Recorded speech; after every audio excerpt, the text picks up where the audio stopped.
Hello everyone, welcome to the another lecture of chemical bonding class 11. Myself Suman Singh. So as you have seen the previous videos in which we have discussed about the lattice energy, right? And the factors affecting lattice energy. So now in today's class we will discuss about how to calculate the lattice energy, okay?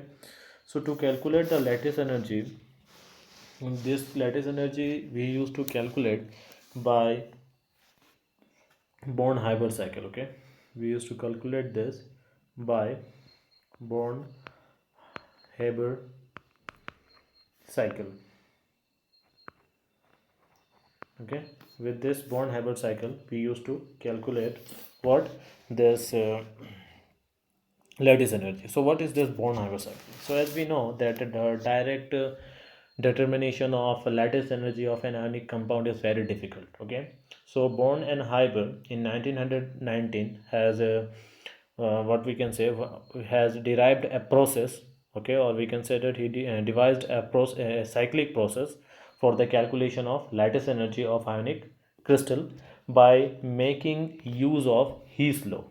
Right now, according to which an ionic crystal may be formed either by the direct combinations of its constituent element or by an alternative process which consists of various steps. Okay, now if we want to define in a very simple language, we can define like this: the cycle in which the formation of an ionic crystals take place by direct combinations of its element or by an alternative process consisting of various steps is called what? Born-Haber cycle. So we will see what is Born-Haber cycle. So first of all, when we talk about the Born-Haber cycle, suppose we have here sodium. Okay, so this sodium is suppose solid, and suppose this is a half Cl2 gas. Okay, half Cl2 gas. It is forming what? It will form NaCl solid, right?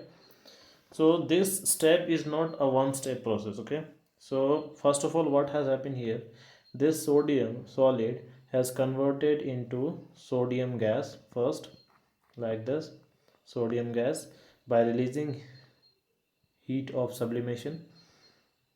This heat of sublimation, you will learn about this in uh, thermodynamics, but let me explain you what is this heat of sublimation. The amount of energy released by an solid in converting from converting from solid to gases. Okay, in converting from solid to gases, the whatever the amount of energy is released, that is called heat of sublimation or enthalpy of sublimation. Okay, so it will release here enthalpy of sublimation. Okay, and it will convert into, suppose, and it will convert into sodium gas.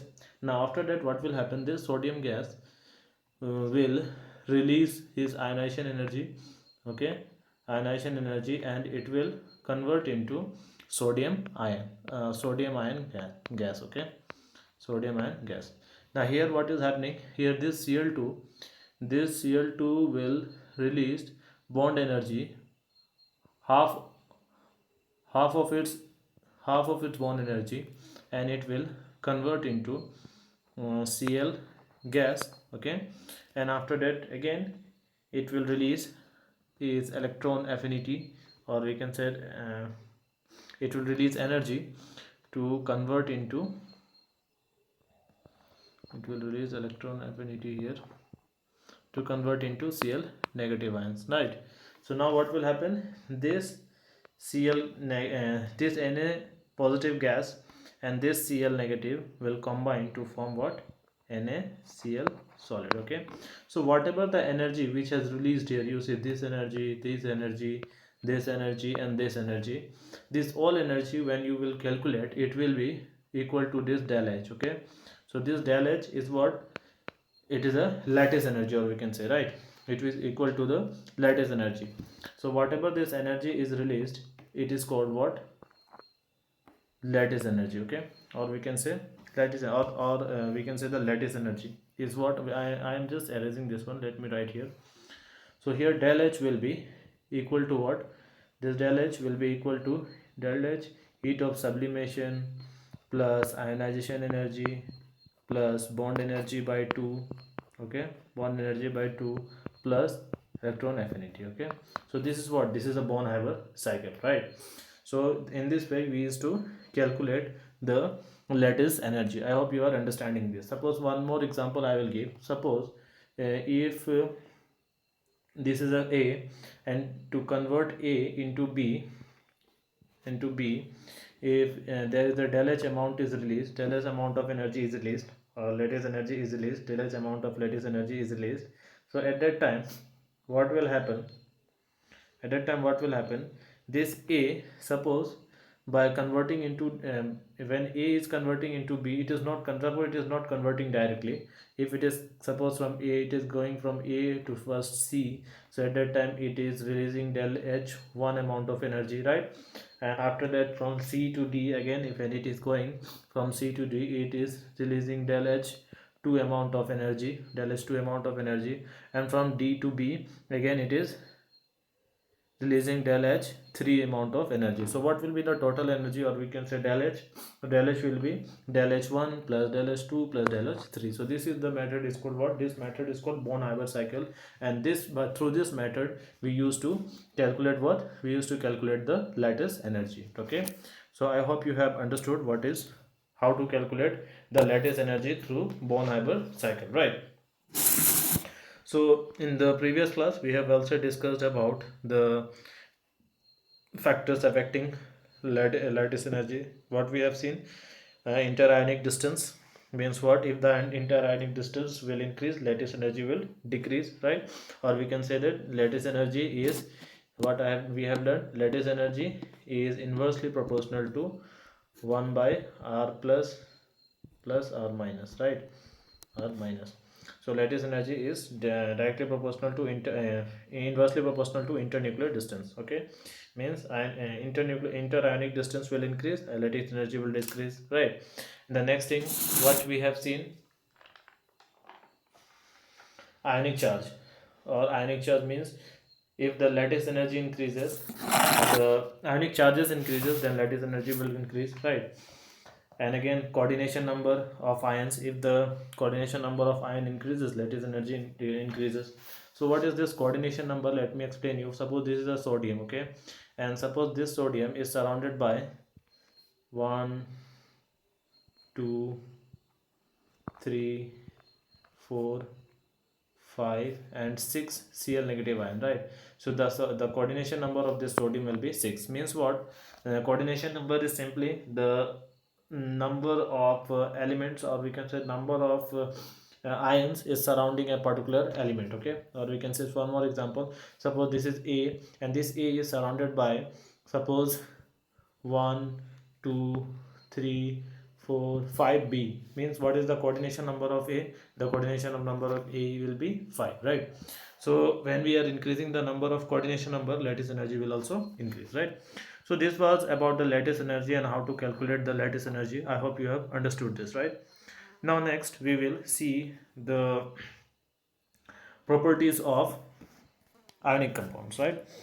So when we talk about the properties of ionic compound, first is physical state. So when we talk about the physical state, ionic compounds are mostly solid or sometimes liquid, but never a gas. Okay, ionic compound, when we will see 95%, or we can say 99% of ionic compounds are solid only, but some of them are liquid, but they will never be a gas. Okay, so first is that they are, and secondly what we can say, they are hard, okay, crystalline and brittle solid due to the strong electrostatic force of attraction. Okay, now next is when we talk about the isomorphism. So isomorphism is what? First of all, isomorphism is what? as you can see, it is already explained here. Isomorphism is what ionic compounds are isomorphs, that is, they have a same number of electrons, okay, or we can say similar configuration of cation and anion with same crystal structure, okay, or we can say simply what if I will explain you what is isomorphism. So you can say that iso means same, okay, and morphism means crystal structure, okay. This isomorphism, this iso means what, same, okay, this iso means same, and this morphism means what, same crystal structure, okay, crystal structure, sorry, crystal structure, okay. So I hope you have understood. Isomorphism is what, it is a same crystal structure. Iso means same and morphism means crystal structure. So ionic compounds are isomorphs and they have a same number of electrons, similar configuration of their cation and anion with same crystal structure, as you can see here. So when we talk about the same crystal structure, ionic compound always say isomorphism, okay, but never isomerism. Ionic compound will never show isomerism, always keep in mind, okay. They will show isomorphism, but they will never show what, isomerism, okay. As you can see, some of the example is given here. As you can see, NaF or MgO2, or one or you can say like this, um, we can take one more example, K2SO4, Al2SO4, 3 time 24H2O, and one more thing, K2SO4 and Fe2SO4, okay, 3 times, and here also 24H2O. So this is what, this one is alum, okay, and this one is what, this one is ferrous alum, right? Both are what, both are isomers of each other, okay, because they have same crystal structure. So I hope you have understood what is crystal structure or isomorphism. Now next is boiling and melting point. So when we talk about the boiling and melting point, they have a sharp, they have a very high and sharp and or fixed melting point, okay. It has due to its strong electrostatic force of attraction among the opposite charge ions, they have a very sharp, or we can say that they have a very high and sharp melting point, okay, sharp and fixed melting and boiling point. So when we talk about this sharp, what do you mean by this sharp? Or sharp means what, it is a fixed, means what, you can say, we can take the example, suppose if any metal is there or ionic compound is there, suppose I'm not taking anything, I'm just taking example, suppose this is A, it is an ionic compound, and its melting point is suppose 200.01 degrees Celsius, okay, degrees Celsius. If we are supplying here, if we are supplying here 200, then also it will not melt. When it will reach 200.01, then only it will start, then will it will start to melt. That type of compound is called, that type of property is called what, sharp, right? Means they have a fixed or very sharp melting and boiling point. Now next is conductivity.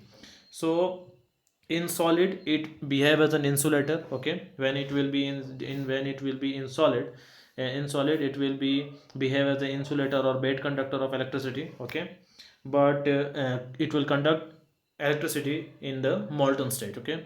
We have heard, right, molten NaCl. So in the molten state it will conduct electricity, okay. As you can see, conductivity depend on ionic mobility, okay. In solid state, no free ions. Since there is no free ions, it will behave as a bed conductor of electricity. Now in fused state or in aqueous state, or you can say molten state, due to the free ions, it behave as a good conductor of electricity, okay. So I hope you have understood this, understood about the conductance. Now, next is reactivity.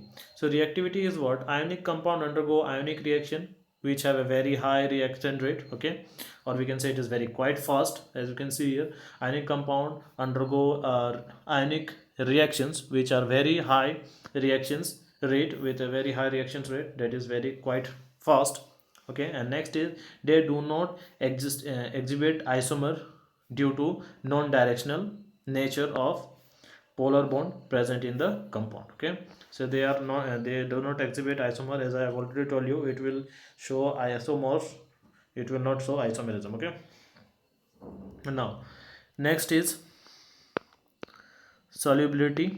Okay, solubility, when we talk about the solubility, always remember that if we dissolve the salt in water, then water molecules, what it will take, what it will do, it will take one by one all the cations and anions of the NaCl, which is called what, hydration, also which is also called hydration. Okay, so what we can say, high high soluble in, it is highly soluble in water, which is a polar solvent, right, with a high value of dielectric constant, but insoluble in non-polar solvent due to low dielectric constant. Okay, and the solubility of ionic compound decreases with the increase in what, covalent character of the ionic compound. If the covalent character of the compound is increasing, then the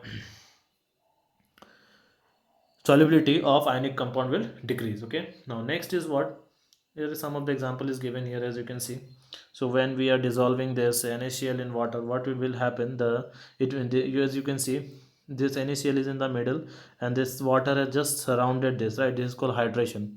Okay, as you can see, Cl is here, and this water molecule has just surrounded this. Okay, so what we can say, this type of in which if we are dissolving this salt in water, then the water molecules, what it will do, water molecule is one by one, it will take the sodium atom, right, like this sodium is there, so it will take the H2O, will take this sodium atom, right, and or it will make a cluster like this, as you can see here. So or we can say it will take one by one all the cations and anions of NaCl, and which is called what, hydration. Okay, so I hope you have understood what is hydration. Now next is lattice energy. When we talk about the lattice energy, we can say like this, larger the lattice energy, okay, the lesser is the solubility. If we are increasing the lattice energy, the solubility will decrease. Okay, now next example, it is given, sulfate and phosphate of Ba and Sr are insoluble in water due to high lattice energy. Okay, now next is heat of hydration. When we talk about the heat of hydration, if we are increasing the heat of hydration, means what, larger the heat of hydration, the more is the solubility of the ionic compound. As you can see, larger the heat of hydration, more is the solubility of ionic compound. And as you can see, AlCl3, though covalent in nature, is soluble in water due to what, due to high heat of hydration. Okay, so I hope you have understood this, and you can see the example of this Born-Haber cycle. I have already given, it is already given here, right? Born-Haber cycle, whatever I have told you, as you can see, in the first case, sodium is converted into sodium gas by decreasing heat of sublimation, as you can see. Okay, after that, this chlorine has converted into Cl2 gas. Okay, and after that, you can this, by releasing the ionization energy, it has converted into sodium ions, and this one also by releasing the electron affinity, it is converted into Cl negative ions. And after that, they used to convert to confirm the lattice energy U, and the lattice energy is equal to, as you can see the chart, right, everything is given here, del H is equal to what, as you can see here, right. So I hope you have understood this Born-Haber cycle and the factors affecting the lattice energy. Okay, so before starting this covalent bond, I will like to explain you one factor which is called polarization or polarizability. Okay, so when we talk about the polarization or polarizability, so what is polarization? Let me write here. Okay, so before starting covalent bond, one more thing is there, polarization or polarizability. Okay, polarization and or polarizability, Polarizability.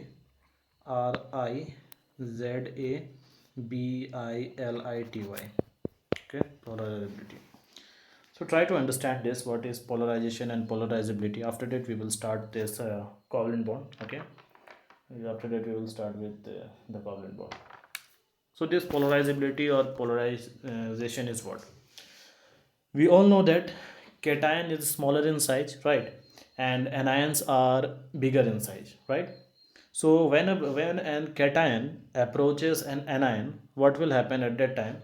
The electron cloud of the anion will and the electron cloud of the anion gets attracted, okay, and it deformed, okay, which is called what? Polarization, okay.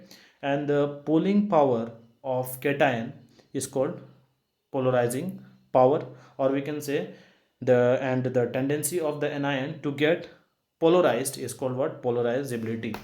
As you can see, I will give you one example. Suppose this is our cation here, okay, and this is our, suppose, anion, first, in the first case, okay. So suppose this is our sodium Na, and this is chlorine, suppose. So as you can see, it is very far away from each other, right? So now again, when this sodium, sorry, chlorine here, when this sodium, or we can say when this cation will approach this anion, what will happen at that time? The electron cloud, this is the electron cloud, right? This one is electron cloud of the anion, right?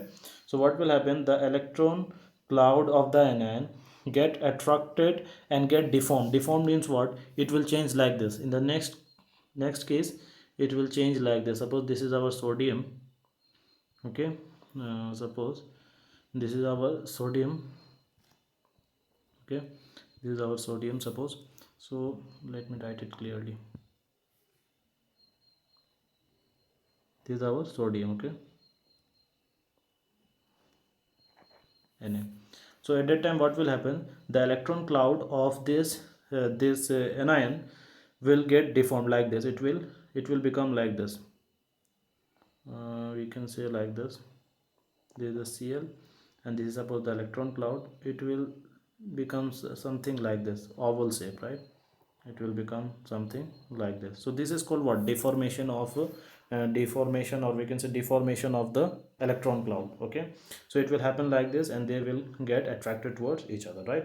So this is called what? This is uh, the so this is called deformation. As you can see, the electron cloud is just deforming, right? The changing its shape, right? It's changing its shape. So which is called what? Polarization, right? When a cation is approaching an anion, the electron cloud of the anion get attracted. As you can see, the electron cloud of the anion get attracting towards the cation, right? And or we can say it get deformed, okay. It is getting deformed. So this process is called what? Polarization, okay. Now again, this pulling power of this cation, we can say the pulling power of this cation, the pulling power of this cation, the pulling power of this cation is called what? Polarization power, okay. The pulling power of this cation is called polarization power, okay. And the tendency of this anion, to get polarized, means the tendency of this anion to get polarized is called what? Polarizability. I hope you have understood this. Now next, one more case we can see. As in the case, suppose we have Al, um, suppose we have taken here Al3 plus, okay. And here if we are taking Br, so what will happen? Br negative, first of all, when it will be far away from each other, it will be same as it is. When it will reach towards each other, it will, the electron cloud of the Br will deform like this, okay. Br will deform like this. So I hope you have understood this, right? So this is called what? Polarization or polarizability. Once again, let me explain you. When a cation approaches an anion, the electron cloud of the anion get attracted and it get deformed, okay, which is called what? Polarization. And the pulling power of the cation is called polarization power, okay. And the tendency of the anion to get polarized is called what? Polarizability, okay. So I hope you have understood this. Now two main factors what we have to understood this. Always remember that lattice energy will be inversely proportional to polarization, okay. And melting point is also inversely proportional to this polarization, okay. I hope you have understood this, right? So this was all about your polarization or polarizability. Or also we can say that the polarizing power of the cation is always that is directly proportional to charge on cation and inversely proportional to charge on size of the cation. Or we can also say that polarizing, I am writing in a short form, okay. polarizing power of cation is directly proportional to what? Charge on cation is directly proportional to what? Charge on cation. Okay, or we can also say inversely proportional to the size of cation, size of cation. Okay, so now when what we can say, if when we can say that the polarization is negligible, so what does it means? So when we say that the polarization is negligible means what? When the size of the anion is small, as you can say, in the case of fluoride and oxide. In the case of fluoride and oxide, at that time, since the size of the anion is very small, okay, so at that time, since the polarization is negligible, means what? When the size of the anion is small, or just in the case of, as we have seen, fluoride and oxide, polarization will be negligible, or we can say zero, because they are because they are very small in size and have a high electronegativity. Okay, so at that time we can say that the polarization is negligible. So what we can say, polarization is negligible means what? When the size of the anion is very small, just in the case of fluoride and oxide, and the polarization is negligible or zero, because because they are very small in size and high electronegativity. So I hope you have understood this now. Next factor is what? Melting and boiling point of ionic compound. When we will see melting point of this ionic compound in details, because it will help you in solving some of the questions related to this now. So when we talk about the melting point of ionic compound, when the polarization is negligible, only lattice energy will decide the melting point of the melting point of melting point in this case. Okay, when the polarization is negligible, at that time what will happen? The lattice energy decide the melting point. Okay, so how we can say the lattice energy is directly proportional to melting point when the polarization is negligible. Okay, now if we have to calculate the lattice energy, we can use one formula also. This formula, lattice energy is equal to integration of here infinity to r to the k q1 q2 by r square dr. Now when you will integrate this, we will get this minus k q1 q2 by r. Here what we can say, r is what? Here r is equal to r plus plus r minus. Okay, so what we can say, lattice energy is, from here what we can say, lattice energy is directly proportional to q1 q2, and lattice energy is directly inversely proportional to r. Okay, so I hope you have understood this now. If the r1 and r2 is constant, okay, if this r1 and r2 is constant, at that time what will happen? I am erasing this one. If there r1 and r2 is constant, if r plus r minus is constant, at that time what will happen? This lattice energy will directly proportional to charge. Okay, q1 and q2. I hope you are understanding this. Okay, so now when we see the lattice energy order and melting point order or hardness order, we can say like this, that the lattice energy order will be NAF will be more than MgO, after that SCN, and after that TIC. After that, if we see the melting point order, NAF, after that MgO, after this SCN, after that TIC. Okay, and one more thing, if you take the hardness order of hardness, at that time it will be NAF, after that MgO, after that SCN, and after that TIC. So this is what, this is the order of lattice energy order, and this is the melting point order, and this is the hardness order. So this was all about the ionic compounds and the properties of ionic compound. Okay, so keep up to this. In the next class we will discuss about the covalent bond. Okay, and after that we will see and covalent bond. After that, okay, one more thing before that, before the conclusion, when we talk about the solubility, at that time we were talking about the solubility, right here. So when we're talking about the solubility here, so one more thing what I can tell you, solubility or hydration is what, when we talk about the solubility of ionic compound, we can say like this, that when any ions is dissolved in water, okay, then water molecules surround that ions, right? In this case you have seen, in this case you are seeing that, right? So water molecules surrounding, water molecules surround that ions, right, and make an aggregate. This is called what, solvation or hydration. This process I have already told you, right? This process is called what, solvation or hydration, right?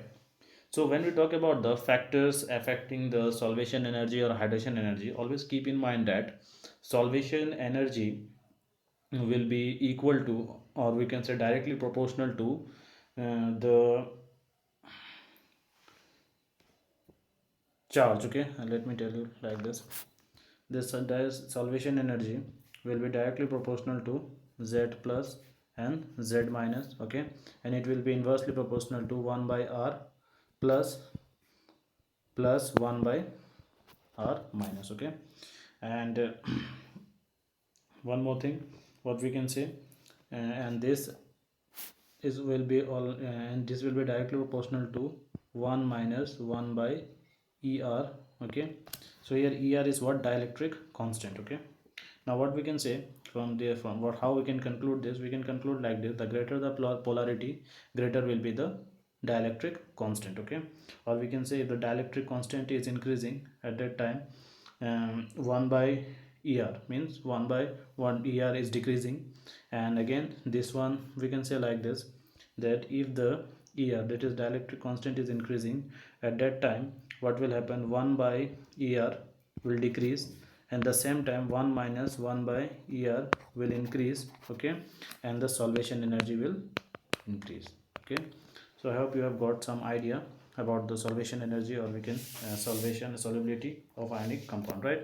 So one more thing I would like to tell you, applications. So when we talk about the applications of this hydrogen energy or solvation energy, where we can simply define like this, that size of the hydrogen ion, greater the size of the hydrogen ion, and greater will be the hydrogen hydrated radii, okay. Greater the hydration of the ionic of the ion, greater will be the hydrated radius, okay, when we talk about the size, okay.